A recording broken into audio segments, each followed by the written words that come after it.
మోదీ మీద ప్రెజర్ వస్తుంది, మ్యాచ్ వద్దని చెప్పేసి అక్కడ సోషల్ మీడియా అంతా ఇదే చర్చ జరుగుతుంది అంటున్నారు. అఫ్ కోర్స్ ప్రజలు కోరుకుంటున్నారు పాకిస్తాన్తో ఆడకూడదని చెప్పేసి. మీకు అర్హత లేదని మా ప్రజలు కోరుకుంటున్నారు, మేము కోరుకుంటున్నాం, భారతదేశం కోరుకుంటుంది అవసరం లేదని.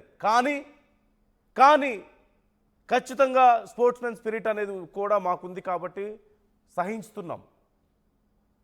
కానీ ఇదంతా కేవలం రాజకీయ కుట్ర కూడా జరుగుతుంది దీని వెనక అనేటువంటి అభిప్రాయాలు కూడా లేకపోలేదు. అంటే రాజకీయ కుట్ర అంటే అంతర్జాతీయ స్థాయిలో.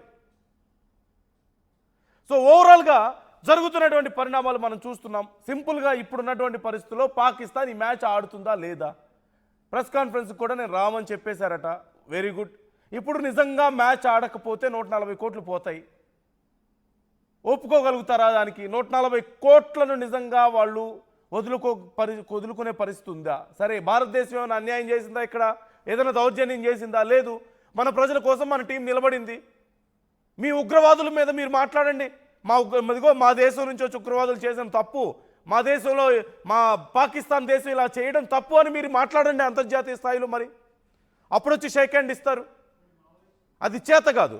మీరు క్రికెట్ ఆడి సంపాదించిన డబ్బులో కొంత భాగం ఉగ్రవాదులకే ఇస్తారు, తీసుకువెళ్ళి వాళ్ళకే తిండి పెడతారు, వాళ్ళకే తుపాకులు ఇస్తారు, మళ్ళీ భారతదేశం మీదకి తోలుతారు మీరు.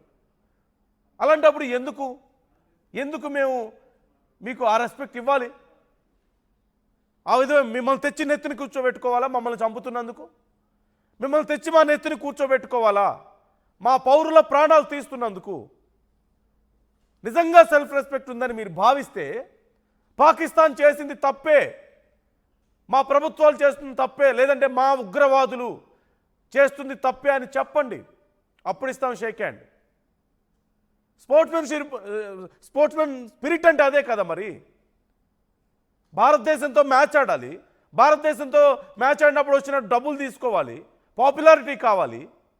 కానీ భారతదేశం మీద ఏదైనా నష్టం జరిగితే, మీ దేశం వల్ల జరిగిన నష్టానికి సంబంధించి మాట్లాడడం మాత్రం కుదరదు, చేత కాదు, ఆ ధైర్యం లేదు మీకు. మళ్ళీ భారతీయులు మ్యాచ్ వద్దంటున్నారు. ఎందుకు కావాలి మీతో మ్యాచ్?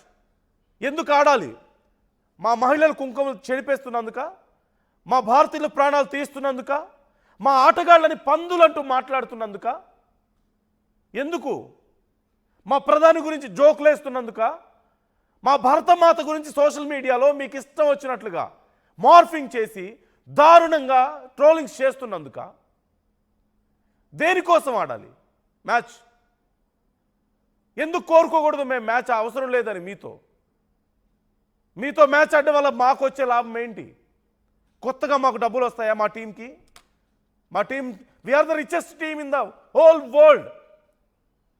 భారతదేశ టీమే, క్రికెట్ టీమే ప్రపంచంలోనే అత్యంత రిచెస్ట్ టీం.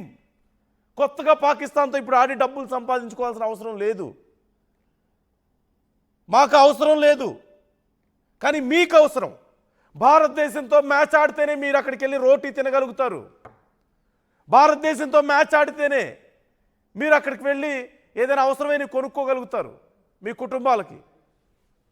కానీ భారతదేశం మీద మ్యాచ్ ఆడి ఆ డబ్బులు తీసుకెళ్ళి ఉగ్రవాదులకు మీరు షేర్ ఇస్తున్నారు. ఆ ఉగ్రవాదుల్ని మేపి తుపాకులు ఇచ్చి భారతదేశం మీదకి పంపుతున్నారు, తిరిగి భారతీయుల ప్రాణాలు తీస్తున్నారు. So India is very much clear in this particular topic. భారతదేశానికి 2 రకాల స్పిరిట్లు మనం చూస్తున్నాం. మనకి నష్టం చేసేవాడు మన శత్రువుకి లాభం చేసేలాగో వాడి మీద అంత ప్రేమ చూపించాల్సిన అవసరం లేదు. అట్ ద సేమ్ టైం నిజంగా చూపించాల్సి వస్తే ఎంతవరకు చూపించాలో కూడా భారతదేశానికి తెలుసు. We're very clear in that. ఏనాడు ఏ భారతీయుడు ఒక పాకిస్తాన్ ఆటగాడిని ప్రత్యక్షంగా దూషించిన సందర్భాలు, బూతులు మాట్లాడేటువంటి సందర్భాలు లేవు. కానీ మీ వాళ్ళకి అలా కాదు, గడ్డి తింటున్నారు అక్కడ. సో మీరేమంటారు?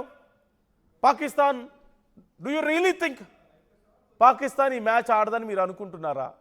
140 కోట్లు వాళ్ళు నష్టపోవడానికి సిద్ధంగా ఉన్నారా? లేదంటే మ్యాచ్ ఆడతారా? ఒకవేళ పాకిస్తాన్ ఈ మ్యాచ్ ఆడకపోతే నిజంగా భారత్కి ఏమైనా నష్టం ఉంటుందా? ఏమైనా నష్టం ఉంటుందా? మీరేమనుకుంటున్నారు ఈ విషయంలో? మీ అభిప్రాయాలు ఎలా ఉన్నాయి? మీరు కూడా కామెంట్ చేయండి, నాతో మీ అభిప్రాయాలను పంచుకోండి. ఏం జరిగే అవకాశం ఉంది? ప్రపంచ దేశాల ముందు భారతదేశం జోకర్ అయిపోయిందంటూ షాహిద్ అఫ్రిది అంటున్నాడు కదా. ఈ నేపథ్యంలో అసలు షాహిద్ అఫ్రిది కామెంట్స్ని ఎలా చూడాలి? ఇందాక చేసినటువంటి సూవర్ అంటూ చేసినటువంటి కామెంట్స్, ఆ ఆటగాడు మొహమ్మద్ యూనస్ చేసినటువంటి కామెంట్స్ మనం చూస్తున్నాం. ఆ కామెంట్స్ మీద మీ అభిప్రాయం ఎలా ఉంది? మీ అభిప్రాయాలు కూడా మాతో పంచుకోండి. అలాగే యూట్యూబ్లో చాలామంది ఈ లైవ్ చూస్తున్న వాళ్ళు చాలామంది కామెంట్ చేసే ప్రయత్నాలు చేస్తున్నారు. పాకిస్తాన్ టోర్నీ నుంచి బ్యాన్ చేయాలా వద్దా అనే ప్రశ్న వేసినప్పుడు 88% మంది చేయాలి అంటున్నారు. Pakistan should be banned from this tourney అని చెప్పి అంటున్నారు. భారతీయుల అభిప్రాయం ఇది. ఇక్కడ ఒక్క విషయాన్ని మనం క్లియర్గా అర్థం చేసుకోవాలి. ఐసీసీ కూడా ఈ విషయంలో జాగ్రత్తగా వ్యవహరించాల్సిన అవసరం ఉంది. ఐసీసీ గుర్తు పెట్టుకోవాలి భారతీయులు ఏం కోరుకుంటున్నారు అనేది. క్రికెట్ అనేది కేవలం ఐసీసీకి సంబంధించింది కాదు, భారత ప్రజలకు సంబంధించింది, భారత అభిమానులకు సంబంధించింది. అక్కడ గేమ్ ఆడుతుంది కేవలం 11 మందికి కాదు, భారత అభిమానులు ఆడుతున్నారు ఒక రకంగా చెప్పాలంటే గేమ్. అక్కడ అలాగే భావిస్తారు. వాళ్ళే గ్రౌండ్లో దిగి వాళ్ళే బ్యాట్ పట్టుకొని ఆడుతున్నట్లుగానే భావిస్తారు. అంత ఎమోషనల్ బాండింగ్ ఉంది క్రికెట్తో.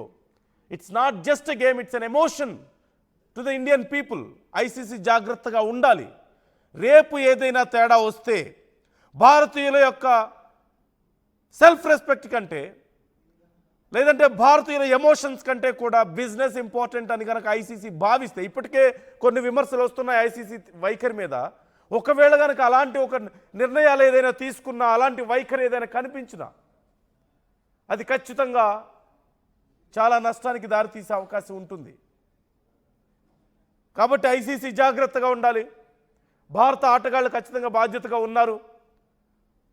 ఇప్పుడు పాకిస్తాన్ ఏం చేయబోతుంది అనే విషయంలో మీ అభిప్రాయాలు కూడా పంచుకోండి, కామెంట్ చేయండి. ఏం చేయగలుగుతుంది, ఇన్ఫ్యాక్ట్ ఏం చేయబోతుంది అనేది కంటే కూడా ఏం చేయగలుగుతుంది పాకిస్తాన్ టీం? పాకిస్తాన్ ఏం చేయగలుగుతుంది అసలు? భారత ఆటగాళ్ళకి ఏదైనా అవసరమైతే భారతదేశం నిలబడుతుంది, వాళ్ళ ఆటగాళ్ళకి ఏదైనా అవసరమైతే పాకిస్తాన్ నిలబడుతుందా? అంత ధైర్యం ఉందా అసలు? కామెంట్ చేయండి.